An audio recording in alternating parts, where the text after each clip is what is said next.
আলহামদুলিল্লাহি রাব্বিল আলামিন ওয়াসসালাতু ওয়াসসালামু আলা আশরাফিল আমবিয়াই ওয়াল মুরসালিন ওয়া আলা আলিহি ওয়া আসহাবিহি ওয়া মান তাবিআহুম ওয়া দাআ বিদাওয়াতিহিম ইলা ইয়াউমিদ্দিন আম্মা বা'দ আউযু বিল্লাহি মিনাশ শাইতানির রাজীম বিসমিল্লাহির রহমানির রহিম ইন্না ফাতাহনা লাকা ফাতহাম মুবিনা সাদাকাল্লাহুল আযীম।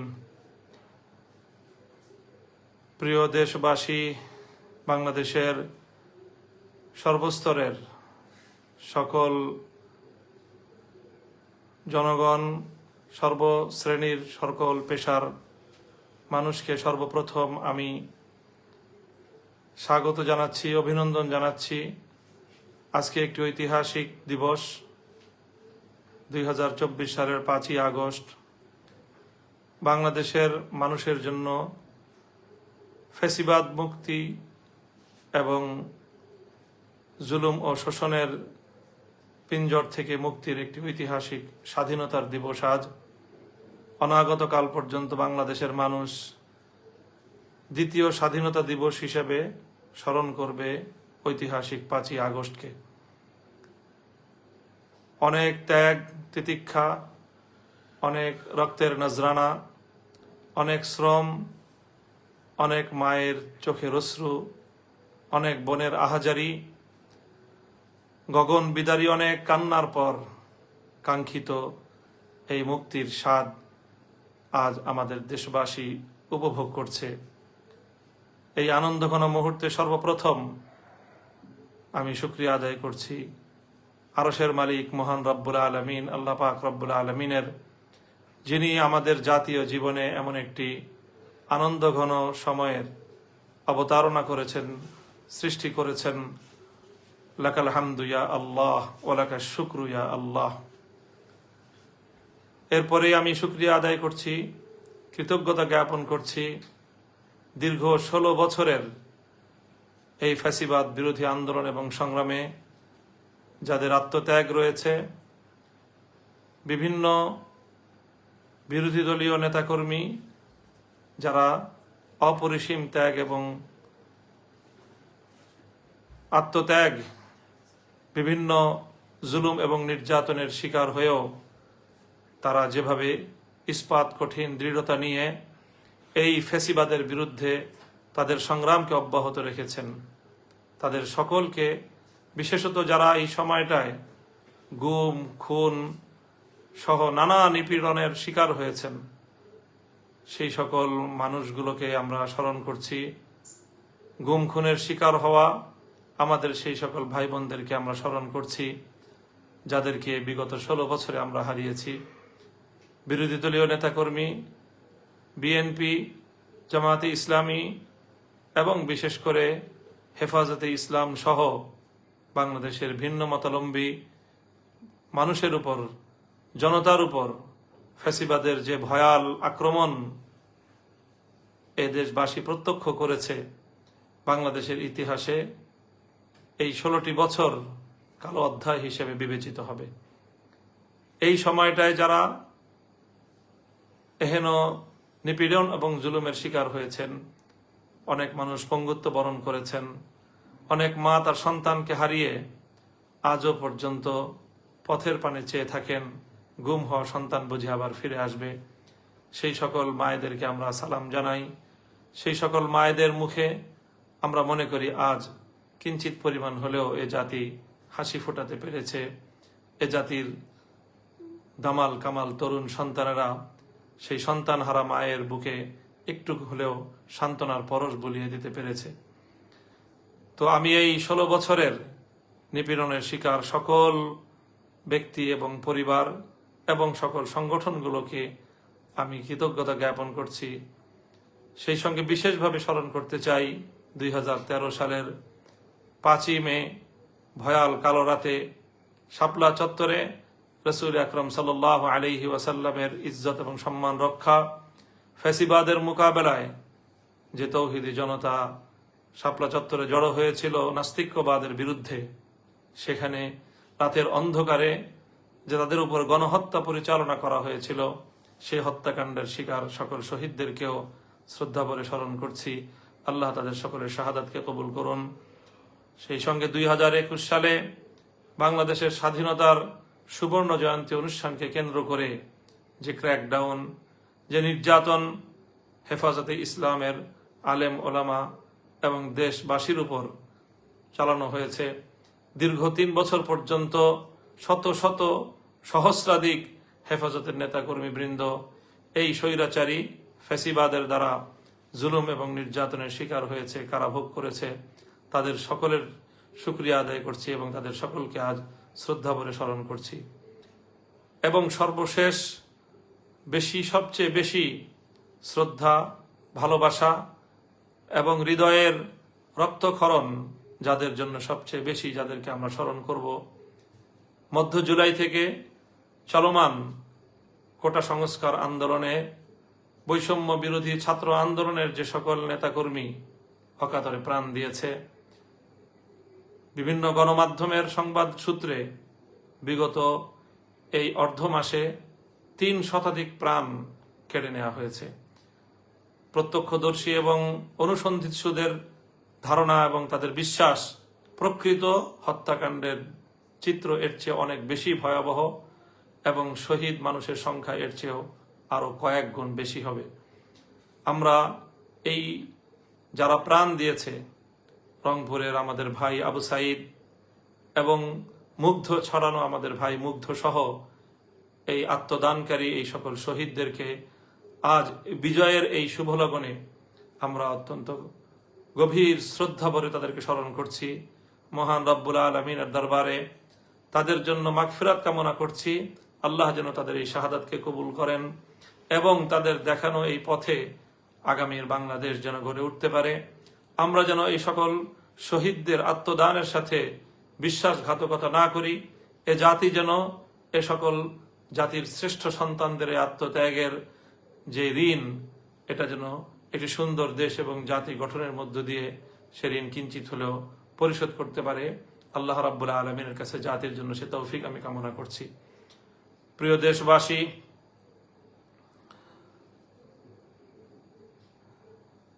এই আন্দোলনে দেশের সকল ছাত্র জনতা যেভাবে সম্পৃক্ত ছিল, পাবলিক বিশ্ববিদ্যালয়, প্রাইভেট বিশ্ববিদ্যালয়, কলেজ, স্কুল লেভেল সহ এই সকল শিক্ষা প্রতিষ্ঠানের ছাত্রছাত্রীরা যেভাবে তারা জীবনের মায়া ত্যাগ করে সত্যকে প্রতিষ্ঠার জন্য, বৈষম্যকে উৎখাত করে একটি ন্যায় ও সাম্যপূর্ণ জাতি গঠনের লক্ষ্যে তারা যেভাবে মাঠে নেমে এসেছিল, আমার এই স্কুল, কলেজ, বিশ্ববিদ্যালয় পড়ুয়া শিক্ষার্থীদের সাথে কাঁধে কাঁধ মিলিয়ে আমাদের বাংলাদেশের টেকনাফ থেকে তেতুলিয়া পর্যন্ত মাদ্রাসা শিক্ষার্থীরাও তাদের ভাইদের সাথে সংহতি প্রকাশ করে তারা মাঠে ময়দানে ভূমিকা পালন করেছে। এবং বিশেষত আন্দোলনের শেষাংশে বাংলাদেশের সকল মাদ্রাসাগুলো থেকে ছাত্র জনতা বাঁধ ভাঙ্গা জোয়ারের মতো তারা মাঠে নেমে এসেছে। ফ্যাসিবাদের বিরুদ্ধে জাতীয় এই জাগরণে সাধারণ শিক্ষাধারার শিক্ষার্থীদের সাথে আমার মাদ্রাসার শিক্ষার্থীরাও কাঁধে কাঁধ মিলিয়ে মাঠে ভূমিকা পালন করেছে, যেটি বাংলাদেশে এক অনন্য, অনিন্দ, সুন্দর দৃষ্টান্ত স্থাপন করেছে। আগামীর বাংলাদেশ আমরা তেমনই দেখতে চাই। সকল ভেদাভেদ ভুলে গিয়ে শিক্ষা এবং ধর্মীয় অঙ্গনের এই যে সীমারেখা, এই যে একটি দেয়াল, এই দেয়ালকে অতিক্রম করে গোটা জাতির জন্য সম্মিলিতভাবে একটি আগামী প্রজন্ম আমরা গড়ে তুলব, যারা এই দেশটাকে আমাদের পূর্বসূরীদের স্বপ্নের বাংলাদেশ হিসেবে গড়ে তুলবে। সেই প্রত্যাশা আজকের এই শুভ লগনে আমি ব্যক্ত করছি এবং আগামীর সেই বাংলাদেশ গড়ার জন্য সকল শিক্ষার্থীদের প্রতি আমি উদাত্ত আহ্বান জানাচ্ছি। আল্লাহ রাব্বুল আলামিনের দরবারে তাদের জন্য সেই তৌফিক কামনা করছি। প্রিয় দেশবাসী, আজ দীর্ঘ একটি আন্দোলন এবং সংগ্রামের পরে বৈষম্য বিরোধী ছাত্র আন্দোলনের সমন্বয়কদের তাদেরও প্রশংসা করতে হয়। তাদের প্রতি অকুণ্ঠ চিত্তে কৃতজ্ঞতা প্রকাশ করছি। তারা অত্যন্ত দক্ষতার সাথে, সাহসিকতার সাথে, আস্থা এবং সমন্বয়ের সাথে যেভাবে গোটা জাতিকে তারা নেতৃত্ব দিয়েছে। সত্যিকার অর্থেই বলতে হয় যে সাবাস বাংলাদেশ, এ পৃথিবী অবাক তাকিয়ে রয়। আমাদের তরুণ যুব প্রজন্ম, ছাত্র নেতৃত্ব আগামী দিনের তারা জাতীয় নেতৃবৃন্দকে একটি উত্তম দৃষ্টান্ত উপস্থাপন করে দেখিয়েছে কিভাবে একটি জাতিকে পরিচালনা করতে হয়, কিভাবে একটি বিপ্লবকে পর্যায়ক্রমে সাফল্যের দুয়ারে উপনীত করতে হয়, চূড়ান্ত সফলতা কিভাবে ঘরে তুলতে হয়, এবং সেজন্য যে ত্যাগ এবং কোরবানি স্বীকার করতে হয়, সেজন্য জালিমের রক্তে চক্ষুকে কিভাবে উপেক্ষা করতে হয়, সেভাবে কিভাবে রিমান্ডে নির্যাতনের মুখেও অকুত ভয় এবং স্থির থাকতে হয়, অটল এবং অবিচল থাকতে হয়। বৈষম্য বিরোধী ছাত্র আন্দোলনের সমন্বয়ক বৃন্দ জাতির সামনে তার একটি উজ্জ্বল দৃষ্টান্ত স্থাপন করেছে। আগামী দিনে তাদের এই দৃষ্টান্ত যে কোনো নেতৃত্বের জন্য একটি মাইল ফলক, অনুসরণীয় দৃষ্টান্ত হিসেবে কাজ করবে। সেজন্য আমি বৈষম্য বিরোধী ছাত্র আন্দোলনের সকল সমন্বয়ক বৃন্দদেরকেও আমি আমার ব্যক্তিগত এবং আমার অঙ্গনের পক্ষ থেকে, আমাদের হেফাজতে ইসলামের পক্ষ থেকে তাদের শুকরিয়া জ্ঞাপন করছি।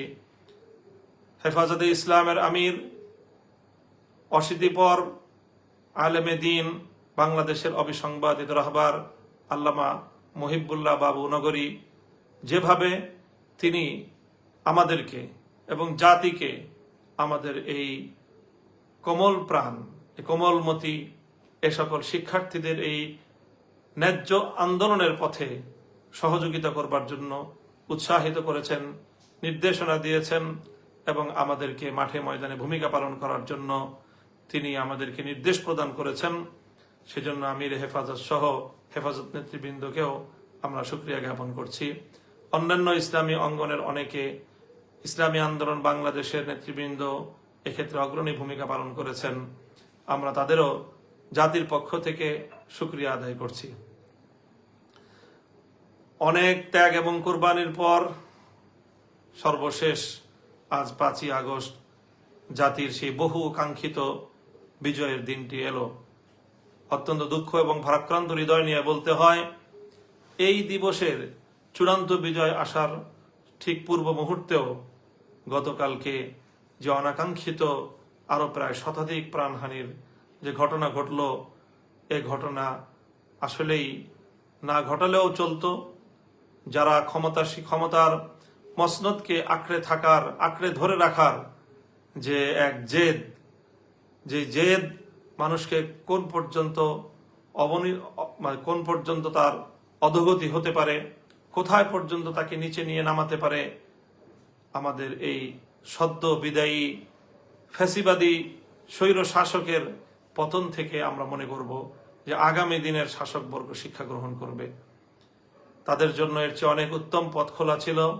জাতির কাছে তারা যদি আত্মসমর্পণ করত, সময় থাকতে তারা যদি জাতির প্রাণহানির আত্মঘাতী পথে পা না বাড়িয়ে যদি জাতির সাথে, জাতির আগামী দিনের তরুণ সন্তানদের সাথে যদি তারা সমন্বয় এবং তাদের কাছে যদি তারা আত্মসমর্পণ করার একটু মানসিকতা লালন করত, তাহলে আজ তাদের এই করুণ পরিণাম বরণ করতে হতো না। আমি আগামী দিনের রাষ্ট্রনায়ক নেতৃবর্গকে এই পতনের করুণ ইতিহাস থেকে শিক্ষা গ্রহণ করার জন্য সকলের প্রতি উদাত্ত আহ্বান রাখছি।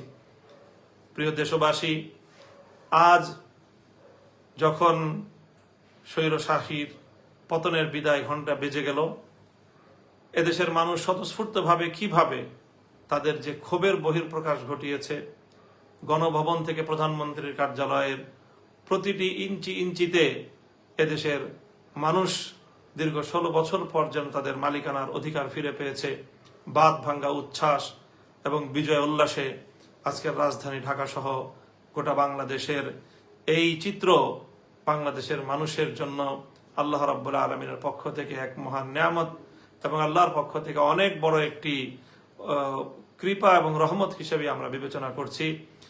আল্লাহ রাব্বুল আলামিনের কাছে গোটা দেশবাসীকে আমি এই মহান বিজয় উপহার দেওয়ার জন্য শুকরিয়া আদায় করতে গোটা দেশবাসীর প্রতি আমি আহ্বান জানাচ্ছি।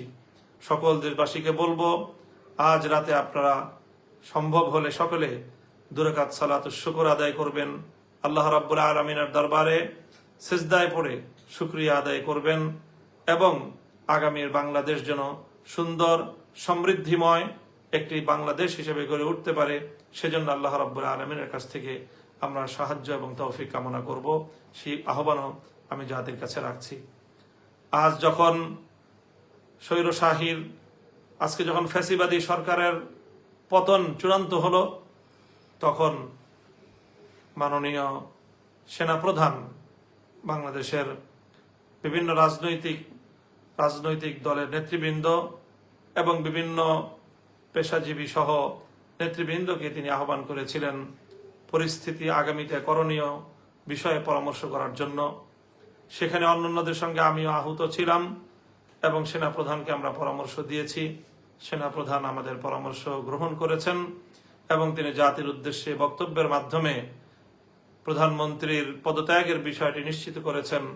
সেই সঙ্গে আগামী দিনের কার্যক্রম পরিচালনার ক্ষেত্রেও তিনি আমাদের কাছে সহযোগিতা কামনা করেছেন। এরপরে আমরা সেনাপ্রধান সহ বঙ্গভবনে মহামান্য রাষ্ট্রপতির সঙ্গে সাক্ষাৎ করেছি এবং রাষ্ট্রপতির সঙ্গে বিভিন্ন পেশাজীবী এবং রাজনৈতিক নেতৃবৃন্দ সহ বিরোধী দলীয় সকল রাজনৈতিক নেতৃবৃন্দ সেখানে উপস্থিত ছিলেন, প্রতিনিধিবৃন্দ। মহামান্য রাষ্ট্রপতির সভাপতিত্বে বা তার নেতৃত্বে সেখানে বৈঠক অনুষ্ঠিত হয়েছে এবং আগামী দিনের জরুরি কিছু করণীয় বিষয়ে আমরা একমত হয়েছি। জাতির উদ্দেশ্যে সেই বিষয়গুলো ইতিমধ্যে আমরা বর্ণনা করেছি, আবারও বলছি যে সেখানে রাষ্ট্রপতি সহ 3 বাহিনীর প্রধান, সেনাবাহিনী, নৌবাহিনী এবং বিমান বাহিনীর প্রধান সহ সামরিক ঊর্ধ্বতন কর্মকর্তাগণ, বিএনপি, জামায়াতে ইসলামী, জাতীয় পার্টি সহ অন্যান্য দলের নেতৃবৃন্দ এবং সিভিল সোসাইটির নেতৃবর্গ সহ অনেকেই সেখানে উপস্থিত ছিলেন এবং বৈঠকের শেষাংশে বৈষম্য বিরোধী ছাত্র আন্দোলনের সমন্বয়ক বৃন্দ কয়েকজন সেখানে অংশগ্রহণ করেছেন। পরবর্তী তাদের সঙ্গে আরো বিশদ বৈঠক হওয়ার সিদ্ধান্ত ছিল।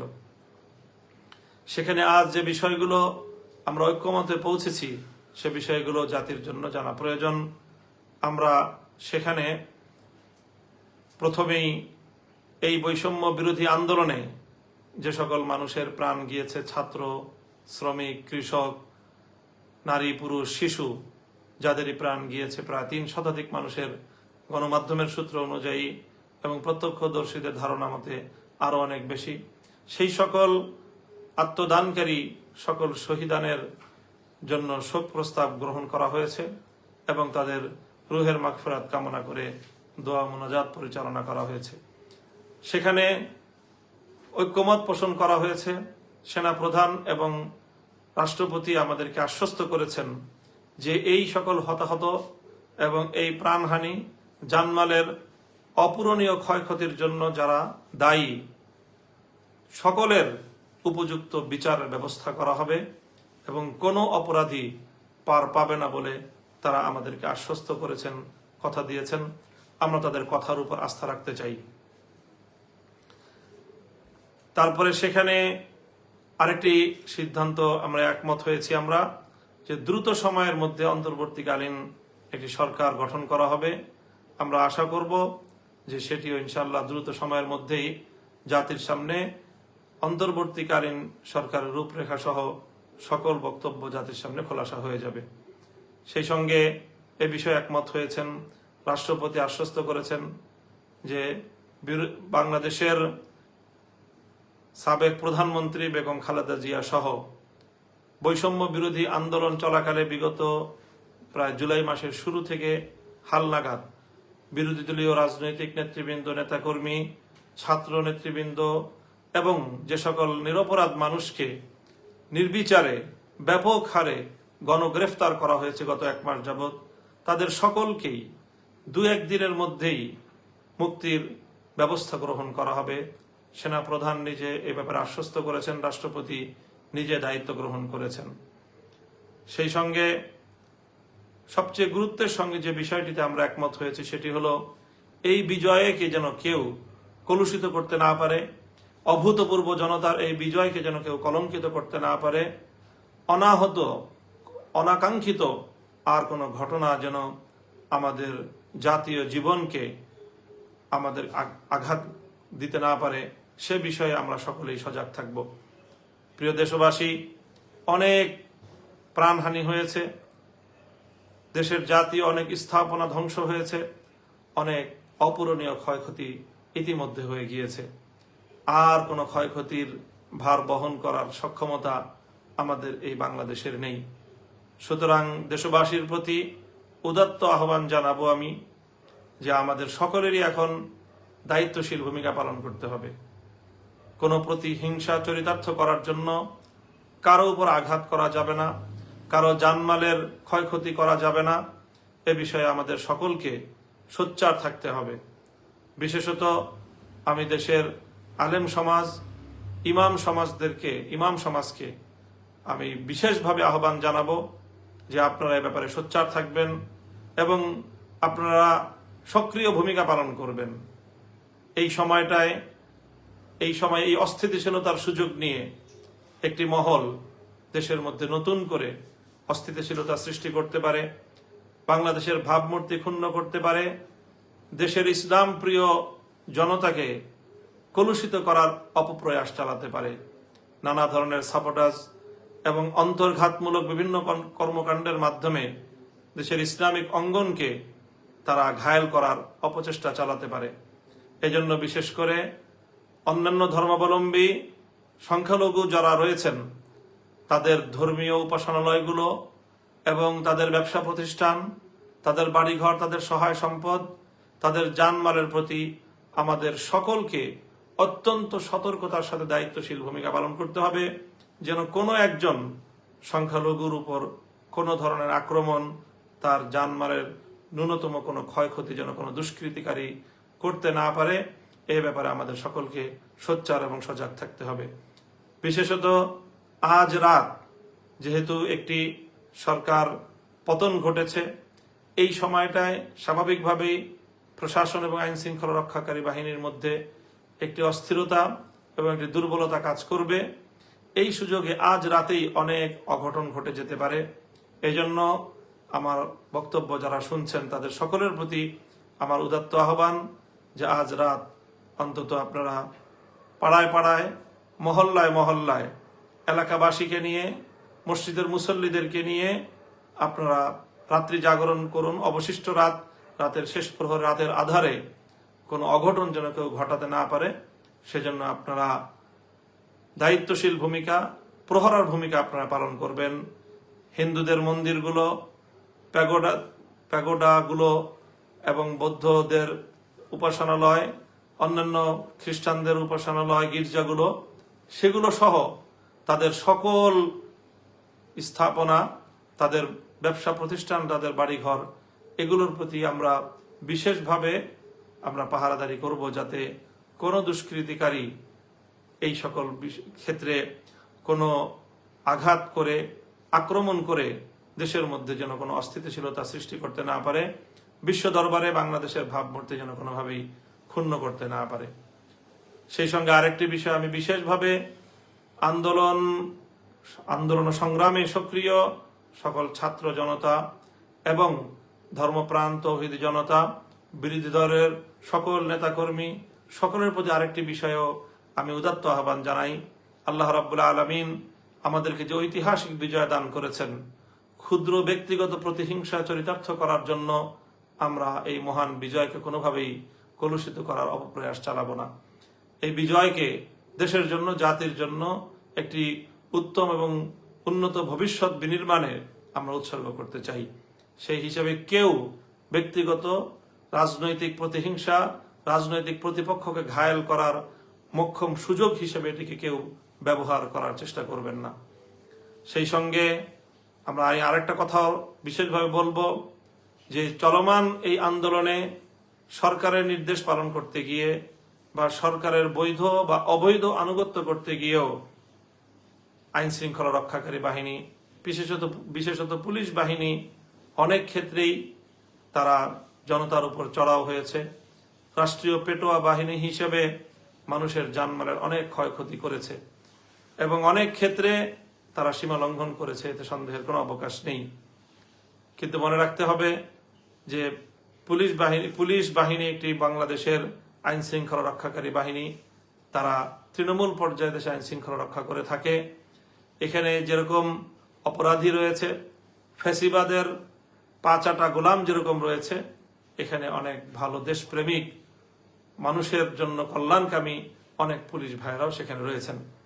কাজেই তাদের কাউকে একজনকে আরেকজন থেকে আমরা আলাদা করে পুলিশের ইউনিফর্ম দেখে আলাদা করে পরিচয় করার, পরিচিত করার, চেনার কোনো উপায় নেই।